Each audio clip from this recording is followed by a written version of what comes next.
পেঁয়াজ একটু বেরেস্তা করে নিচ্ছি, নিয়ে এর মধ্যে মশলা দিয়ে দেবো, তারপর রান্না করবো আমার গোলসা ট্যাংরা।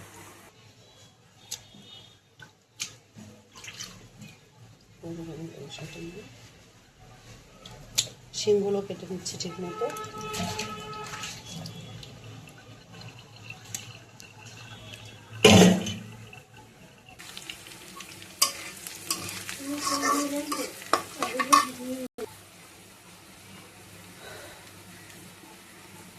রসুন বাটা দিয়ে দিলাম,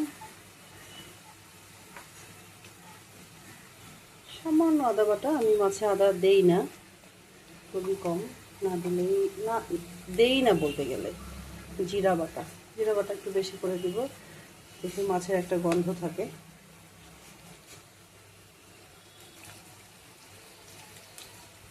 দিয়ে দিচ্ছি লবণ স্বাদ মতো, একটু বেশি করে মাছ দিব তো। হলুদ গুঁড়ো, মরিচগুলো আমি কিন্তু এখানে কাঁচা মরিচও ইউজ করবো, তবে একটু পর, আগেই না।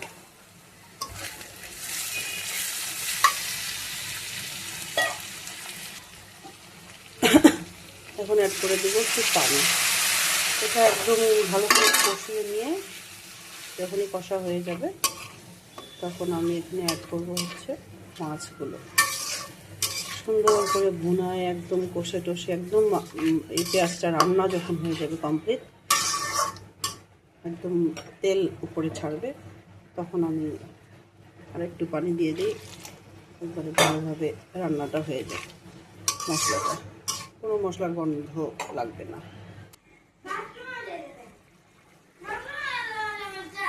তরকারিটা এরকম টেক্সচার আসলে এখন দিয়ে দেবো মাছটা। আজ একটু আমি তেল বেশি ব্যবহার করেছি বলতে হাত থেকে পড়ে গিয়েছে। আমি সাধারণত এত তেল খাই না।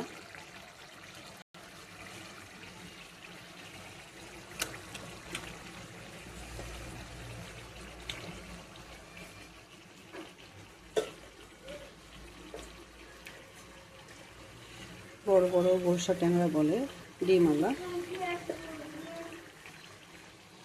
এখন নেড়ে চেড়ে ঢেকে দিল।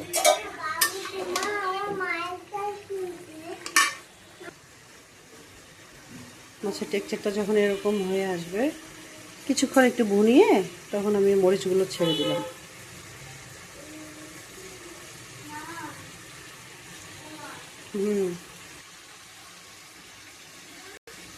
এখন একটু পানি দিয়ে ঢাকনা দিয়ে দেব। মাছটাতে এখন ঝোলের পানি দিয়ে, মানে সেদ্ধর পানিটা একটু সামান্য পানি দিয়ে ঢাকা দিয়ে দিলাম।